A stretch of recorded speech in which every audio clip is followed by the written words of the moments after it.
Hi, and welcome to Off My Meds with Hannah. Today I'm filming my second episode from a bit of a different location, which is my couch. So, no fancy equipment today, just me, my thoughts, my sexy makeup, and this overpriced microphone. So, let's get into it.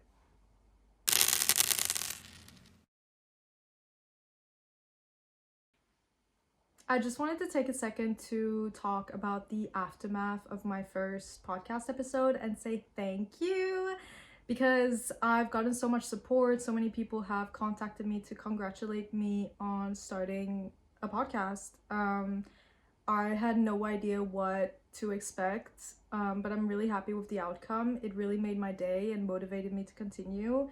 It's always scary starting a new project and putting yourself out there, especially when it's a public project. So, yeah, thank you. I'm really happy about that. A few people have suggested that I bring in a guest next time to make things more entertaining, and I thought, who else other than my best friend and roommate? We've been living together since November of last year, and we get gay allegations all the time because we sleep together every night, but some people are just close like that, and it's not weird. So let me introduce you to Mimi. Her name is Lucia. Oh, okay. Yeah.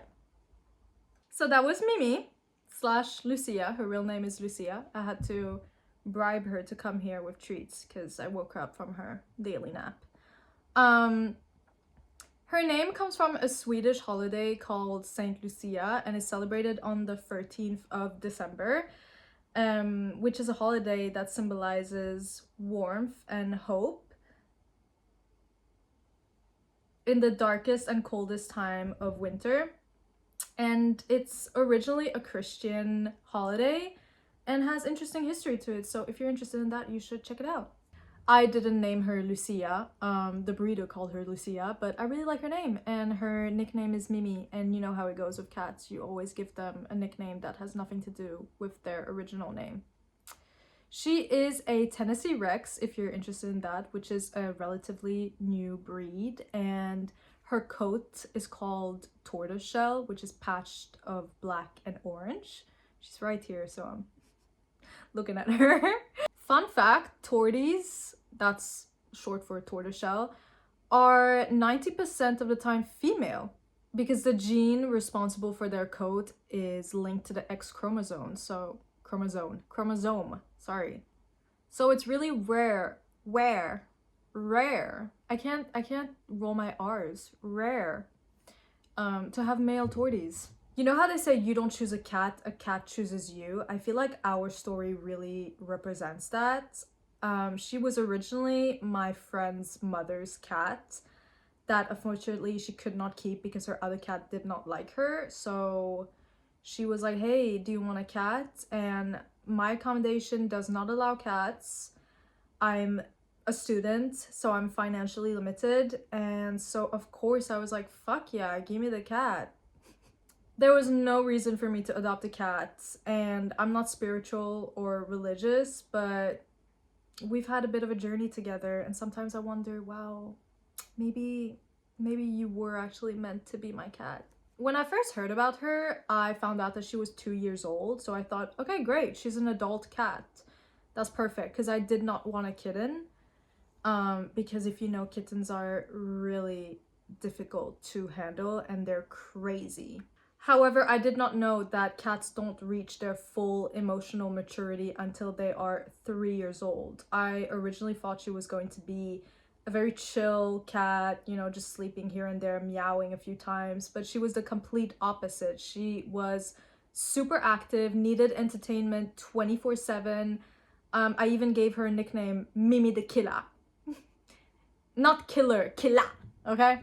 She did not know how to calm down by herself, and at the time I learned about the term Velcro cat, which is to describe a very clingy cat.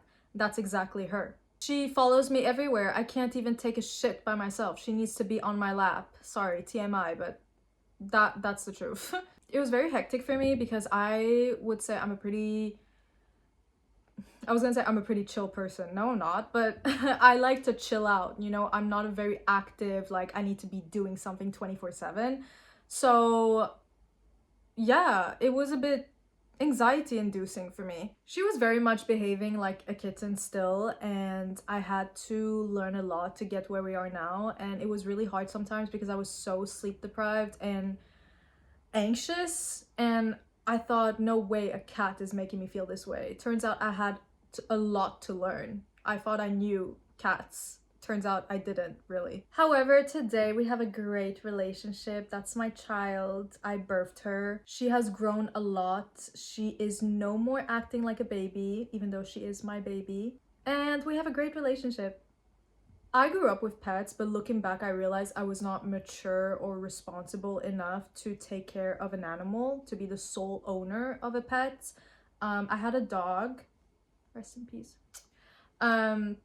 But she was the family dog, which made it a bit easier. But Lucia is fully under my responsibility. She's fully dependent on me, which made me have to learn a lot about how to take care of her. And I had to learn a lot about cats in general. Being the owner of a dog versus a cat, I would say, is very different. First of all, in terms of the assumptions you make about them, but also the people who own them. Dogs are mostly seen as affectionate, playful, loyal, fun, and cats are mostly seen as aggressive, cold, distant, unpredictable. If someone says they're a dog person, they're often seen as a very easygoing, outgoing, social, chill person. And if someone says they're a cat person, they're seen as introverted, kind of weird, kind of antisocial, even sometimes lonely. You have these two expressions. You have one which is man's best friend to describe the relationship between a man and a dog, and then you have crazy cat lady to describe the relationship between a woman and her cat. And you can clearly see one is a compliment and one is an insult. For thousands of years, dogs were bred to work alongside humans. They hunted, they protected families, fought in wars, guarded homes, and because of that, Western cultures associated dogs to qualities like loyalty, devotion, obedience, protection. Dogs became the ideal companion because they were seen as willing to work alongside humans and listen to them. Unlike dogs, cats were never really domesticated in the same way. During the Middle Ages, black cats especially were associated to witchcraft. I kind of feel like a little witch with my black cat right now. Many women who lived alone, were widowed, poor, elderly, or worked with herbs would keep cats because they would take care of rodents. So rats, essentially. These women already existed outside of traditional family structures, so they were easy targets during times of fear and superstition. As witch hunts spread, cats were associated to witches and evil spirits, and women and their cats would be persecuted together. And fast forward 100 years, even though cats are no longer considered magical, the stereotype evolved from witches to crazy cat lady. Historically, women were expected to marry or become mothers, and if she didn't, whether by choice or circumstance, she's seen as a failure or unnatural, which is still the case today in some cultures. Cats became symbolic because they offer companionship without fitting into that traditional family model. So the stereotype suggests that if a woman has too many cats, it's probably because she's lonely, she's bitter, she's emotionally unstable, couldn't find a husband, and she probably replaced people with cats. It's interesting how dogs and cats represent different things symbolically. Cats represent autonomy, independence, selectiveness, and dogs represent loyalty, obedience, unconditional devotion, love, etc. The qualities that we criticize in cats, such as being independent, being hard to please, having boundaries, choosing when you want affection, are historically qualities that we have criticized in women. A woman who is independent, selective, has boundaries, has historically been labeled as cold, difficult, even a bitch. And I'm not saying that cats represent women. I just think it's interesting that the traits we've come to associate with cats are often the same traits that overlap with the ones women are being punished for. There is this debate online right now about the concept of hating cats means being misogynistic. And that may sound like a huge leap, but honestly, it makes sense to me. I think it's worth questioning the way we've talked about cats says just as much about our attitudes towards women as it does about the animals themselves. Dogs have received significantly more scientific attention than cats, and that's because they're known to be easy to train, easy to work with, but it also means that we know way more about canine behavior than feline behavior. I think that's slowly changing, but it just means that cats were not studied with the same level of interest as dogs, and I wonder if it's because of the assumptions that we made about them. Have we assumed that they're just less intelligent, they have less to offer, and they're just more difficult? Lucia was actually not adopted for a long time because of her color. There is evidence that color and appearance affects cat adoption rates. Black cats in particular are less adopted than cats who are conventionally more attractive. A fluffy white cat with blue eyes is often associated with being sophisticated, luxurious, elegant. Meanwhile, a black cat is often associated with being astray or aggressive or rougher around the edges. We see this depiction in the movie Aristocats. Great movie, by the way, you should watch it. The Duchess, the mom, is a white, fluffy cat, well-groomed, and then the alley cats are kind of scruffy. It kind of reminds me of Western beauty standards where they idolize blonde hair and blue eyes in women, and I do believe that ideas of purity, status, and even color can be applied to animals. We basically project ideas of worth onto animals, which echo the same conversations we're having about classism, feminism, beauty standards, and the relationship we've built with animals is basically a mirror reflecting the society that we've built. So now that we've established why cats have a bad rap, I'm going to talk about things that Lucia has taught me. The first thing that Lucia has taught me is to not feel bad about setting boundaries.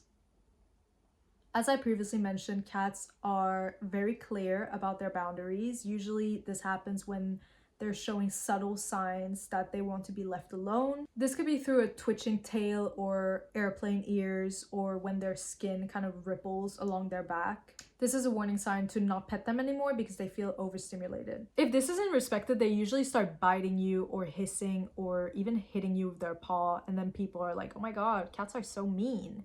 Imagine if you want to be left alone and then someone just comes and keeps touching you like that, you're gonna crash out. I really like that they don't feel bad about expressing their needs. They're gonna make it clear that you crossed the line, whereas we as humans overthink and we tend to feel really uncomfortable putting boundaries. Like yesterday, I was walking into town, and you know those people who preach the Lord and like to spread the message, whatever. I like to stop and talk to them sometimes. I'm really open-minded. I like to see what they have to say. But when they start like, hey, give me a donation, I don't know how to say no because I'm the one that started, that entertained the conversation, right? Because I don't want to be that bitch that's like, no, sorry, no, it feels so mean, and I didn't know how to get out of that.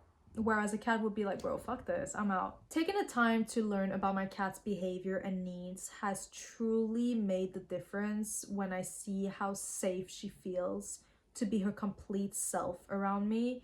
Like, you truly see the switch in personality when a cat feels not super comfortable and fully themselves. And it has made me think, I want to feel that way around the people that I hang out with. So I tend to think, if I was a cat, would I be okay exposing my belly to these people? If the answer is no, then that means I don't feel safe around that person. And I'm saying this, I'm using the belly example because cats don't usually expose or like their bellies touched unless they truly fully trust you. The second thing my cat has taught me is true patience. I would say I can be a very impatient person sometimes, and having her adapt to my lifestyle has taken a while. Like I said, she was this constant ball of energy. She always needed to be entertained, and when I stopped doing that, it kind of backfired on me because she started meowing a lot, she wouldn't sleep at night, she would wake me up constantly. And they teach you that if you want to teach your cat to understand that they're not always going to get what they want, you need to ignore them. Screaming at them or talking to them usually does nothing because they genuinely don't understand, unlike dogs who understand the tone and usually feel guilt. Cats don't have that. It's a bit like a newborn baby. At some point, the parents need to ignore the kid so the baby understands how to self-soothe. So as much as my cat was setting boundaries with me, I had to set boundaries with it too. The third thing that my cat has taught me is to not be afraid of anxiety. Cats are very sensitive to our emotions, so when I would be stressed, she would be stressed, and then I would be even more stressed that I'm stressed because it's stressing her out, because she would lash out. She would scratch the furniture, she would howl, she would just be chaotic, and I felt helpless at times and really wondered, am I fit to have a pet? Until I realized I kept trying to control my stress and resist it instead of just letting it be. I basically realized that I didn't need to not be stressed. I just needed to stop being scared of how that stress affects my life. She taught me that I need to embrace it, so now she sees me have every emotion under the sun instead of pretending like nothing's wrong to keep the peace, because cats don't understand. They can sense like the energy in the air, and if you're acting like everything's fine, they're like, okay, something's up and I don't get it. Emotions are energy that need to be let out, and when you learn that it's okay to let it out, it changes the energy in the air. There's no more tension, whether that's with humans or animals. Lucia has also taught me to take a risk even when you're scared. Lucia is an inside cat, but I have trained her to go outside with me with a harness, and when I first started training her, obviously she was very scared and very nervous and would howl like crazy. There are several times I have let her fear get to me and I would get stressed about her being stressed. So I would tell myself, okay, that's enough for the day, let's go back inside. I would be anxious myself because her meowing is so dramatic. It sounded like she was dying. And apparently torties, so cats with her coat, have this thing called tortitude. Basically torties attitude. And apparently tortitude is torties who are sassy, very dramatic, very like, you know. One day I decided to trust myself and thought, okay, I'm gonna stop listening to this whining and show her that she can trust me. So I put her out of her bag, because she has a cat bag, put her on the ground and hope for the best. And to my surprise, she was like, huh, this is nice. You know, she started walking like nothing happened. She was so nervous, but she was so curious. She was sniffing around, she was interested. She wasn't just frozen, like wanting to run away or whatever. She was just like, okay, I'm scared, but I'm gonna trust you, I guess. She was scared, but she was doing it. Same as me. I was scared, but I just did it. And I have used this method in a few circumstances. There was one time a stranger walked past us and I had no idea how she was gonna react, if she was gonna run away. And I was taking a big risk too, because she doesn't have a like air tag. So if she runs away, I actually can't find her. But I stood still instead of panicking or carrying her or hovering over her, because she would have sensed like, okay, I need to be stressed because my mom is stressed. She trusted me because I trusted myself. Another example is when people come over. At first she's a bit like, okay, who are you? But when she sees me acting natural and showing her that there's nothing to fear, she's fully herself. She's social, she sniffs everyone, and she meows a little bit, you know? Because I know that there are a lot of cats who get really scared when people come over. They immediately hide under the bed. And I think that's a bit of a red flag to me personally. I feel like that just shows that the owner and the cat don't have a really strong bond of trust enough. All these instances of me trusting myself and trusting her reaction has built such a strong foundation for our relationship, where there's this feeling of we got each other's backs. Lucia has taught me how to be more present in my life. I have a history of practicing meditation actually, but it's been in phases, so it's never been really consistent. And now that I have her, I find myself wanting to be in the moment with her, whether that's looking out the window, loafing, resting, whatever it is. I just look at her and it's like we're meditating together. And to her, that's her whole life. She doesn't have any distractions. She doesn't wake up and go on her phone or is stressed constantly and thinking about a million different things. She's just content, and I made it a daily practice to do that more with her. It truly feels like a bonding experience and fills the room with relaxation. I just started noticing things around my room more. Like, I find myself looking around like I'm at peace. It's like that saying that goes like, you know your true friends when you can sit in silence together. That's her and me. Another thing that my cat has taught me is that trust is built through the commitment and the attempt to understand the other. The bond that I have with my cat now has taught me so much about relationships, whatever the nature of it is. When I first got her, I realized pretty quickly that all the assumptions I had about cats, that they are very independent and low maintenance, are so untrue, at least for me.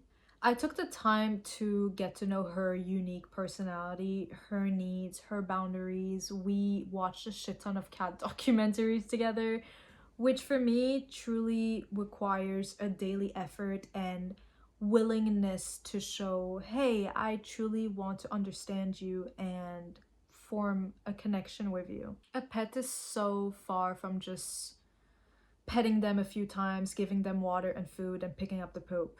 Throughout taking the time to establish a routine, showing her she's safe, having a balanced approach of, hey, I'm here for you, you're safe, but I'm also not going to give you whatever you want all the time. You need to adapt to me as much as I need to adapt to you. There are so many little moments where she's allowed herself to do something new where I'm like, wow, I've never seen you do that before. It's not until recently actually that she started exposing her belly, and I've had her since November last year. And when she did that first time, I was like,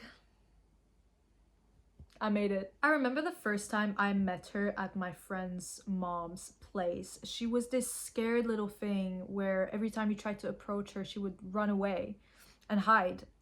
And I also remember the breeder, because she comes from a breeder.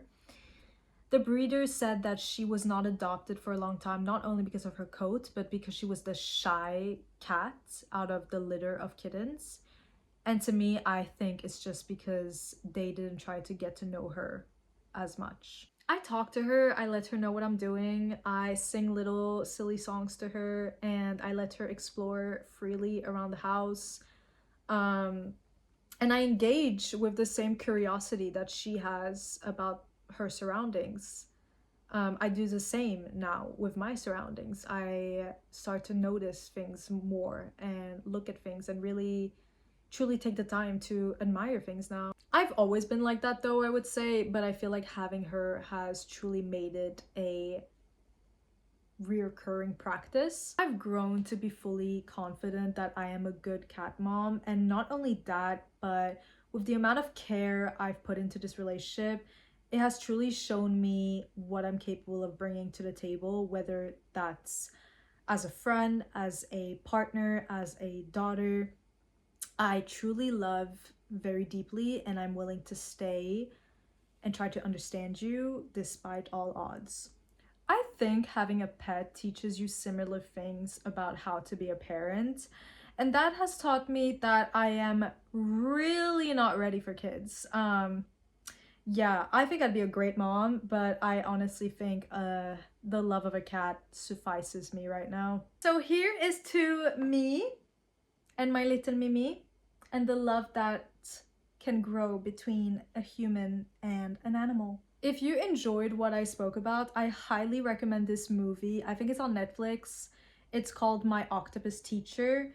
It's such a heartwarming, beautiful movie about the bond between a man and an octopus.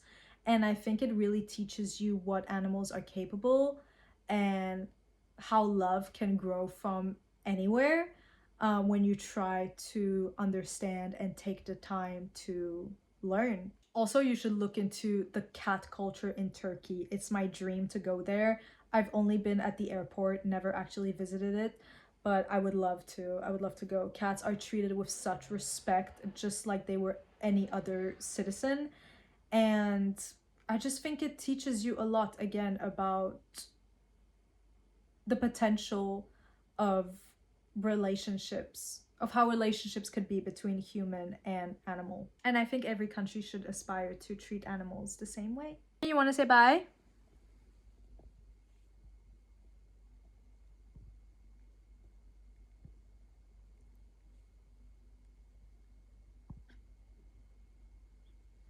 Never mind.